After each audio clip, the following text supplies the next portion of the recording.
Hello YouTube and welcome back to World of Warships with Wadres again, and for today's video I am bringing you my highlight video from the Z-23 regrind. Just trying to get through the Z-23 up to the Z-46, and this was probably the best match I had overall, just by way of earnings, income, etc. and so forth. And part of that is due to what is basically inbound on me right at the moment, and that is aircraft from the HMS Implacable on the enemy team. Now, this was a later night game. I had four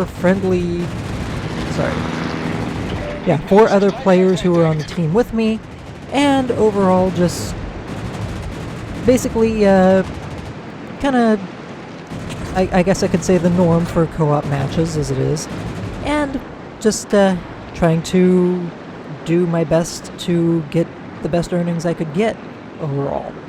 And, well, this match again is probably the best I had over the course of the entire regrind, aside from another one where the situation basically ended up just about the same as this one, so it's basically almost a carbon copy of this match. But this one was the first round, and I just figured it was very much worth sharing, and I hope you all enjoy it.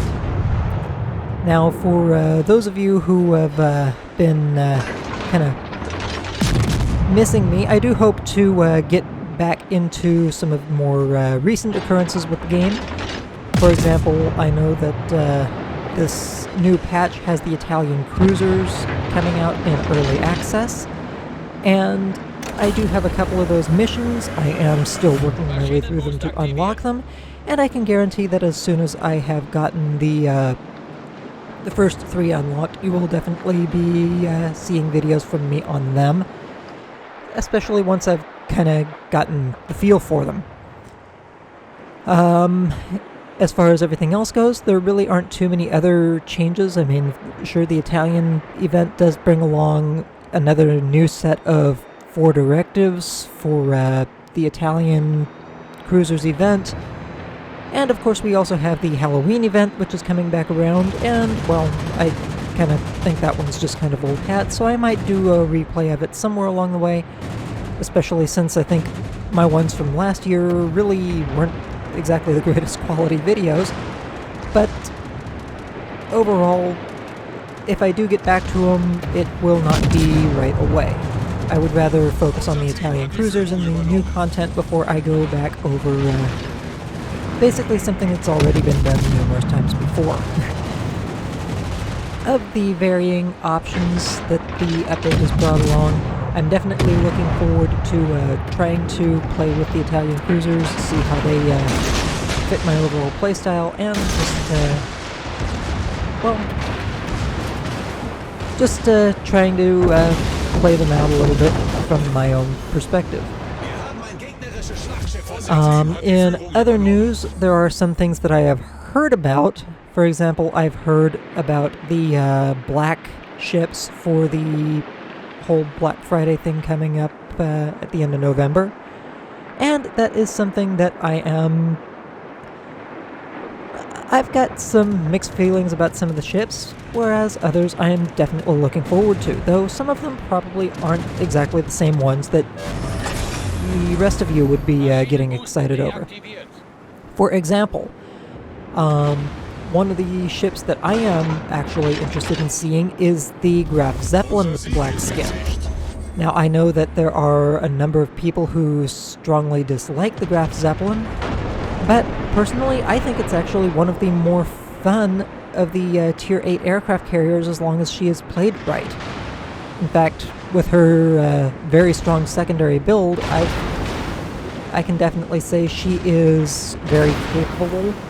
And I've also found that in tight situations, she can actually rely more on her secondaries than she can on her aircraft. So she does have that nice strong self-defensive armament that she can rely on as a fallback, especially if, say, you end up in a match with a lot of AA-focused cruisers. So there is that to be said for her. And I think the black-skinned Graf Zeppelin would definitely look impressive especially if the black skin also carries over to her aircraft. So that is just one little thing that I'm kind of looking forward to. There is also the USS Alaska, which is getting the black skin announced. And that's another one that I enjoy. I find her fun and useful as long as she is positioned properly. And definitely a ship that I've enjoyed playing. By comparison, the other two ships that are getting the black skins are the Scharnhorst, which is a ship that I rarely, if ever, play at all.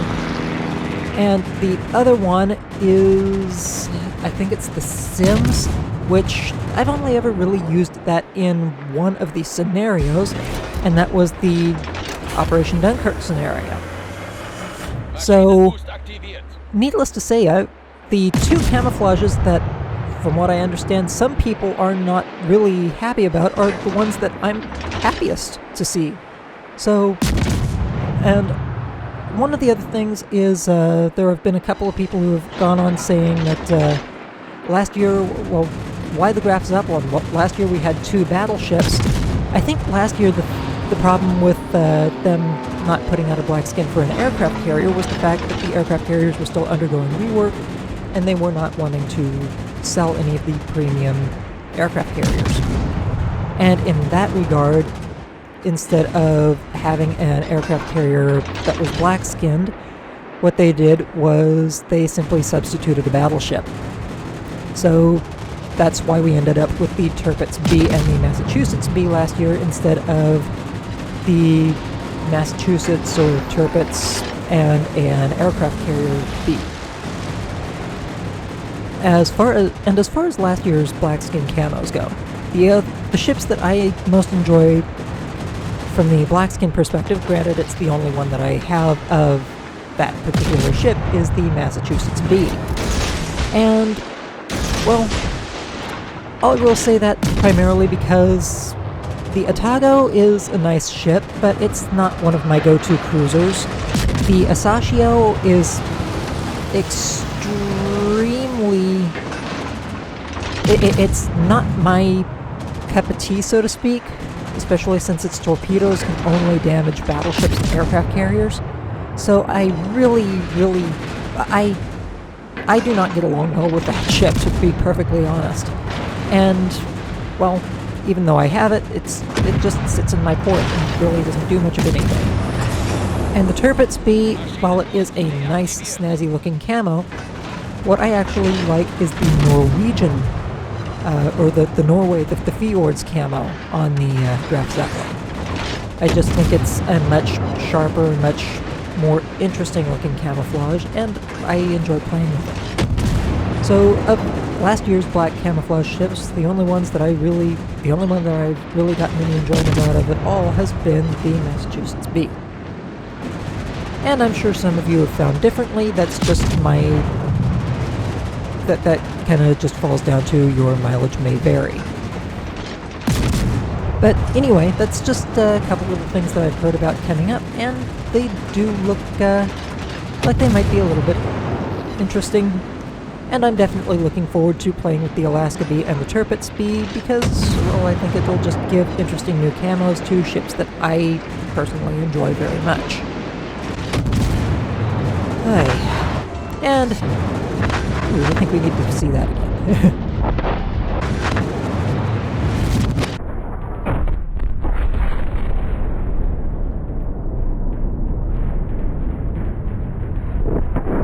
Wow. Okay, I will say that the explosions in this game definitely have some movie-esque qualities to them for the final endings, but okay, anyway, that's beside. It was definitely worth watching that Implacable just blow to pieces. But okay, anyway, 257,000 credits earned for the match, 5,766 EXP, 4,198 free EXP for 162,302 damage done, 114 main battery hits, 11 torpedo hits, and 44 aircraft shot down. 3 confirmed ship kills, 6 fires, and a number of other things, for a mass of 759 base EXP earned for that match. Can you see why this was the best match that I could come up with for this ship, for this regrind. And the vast majority of those earnings can definitely be owed to the enemy Implacable. I mean, 44,000 aircraft shot down and a destroyer. I mean, hell, that's definitely one of the things that I can say that I very much enjoy about playing the Z-23 is that the Z-23, the Z-46, and the Z-52 are both, or all, destroyers that actually have reasonably reliable anti-air battery suites. So it's definitely one of the few reasons that I actually enjoy playing the German destroyers. 42,515 damage done with the main battery, 106,000 damage done with torpedoes, 13,790 damage done between fires and floods, and another 41,000 damage almost done by aircraft. Unfortunately, I did just kind of clip the back end of the friendly Chapayev with my own bow at that one stage coming up on the enemy Tirpitz, but, well, it was a bot, and who really cares about that too terribly much? The amazing thing is that through this entire match, I only actually received a grand total of 797 damage. The potential damage that I tanked was upwards of 150,000.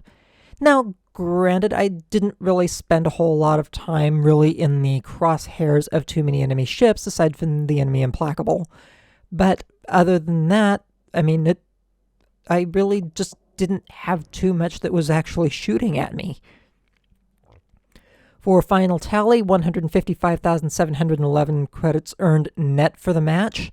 And even with the modifiers, that's probably still a good 80,000 credits that would have been take home for this match anyway.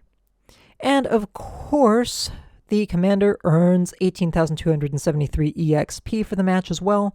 And yes, I was still running a crap ton of modifiers because I wanted to grind through this ship as quickly as I possibly could. So running Scylla, Hydra, and basically all these special economic flags that I can get onto her. Anyway, on that note, I suppose I shall go ahead and let everybody go. I hope you have definitely enjoyed this match. Lord knows I did. And I hope to catch you all again next time. I wish you all happy hunting, stay safe, and take care, folks.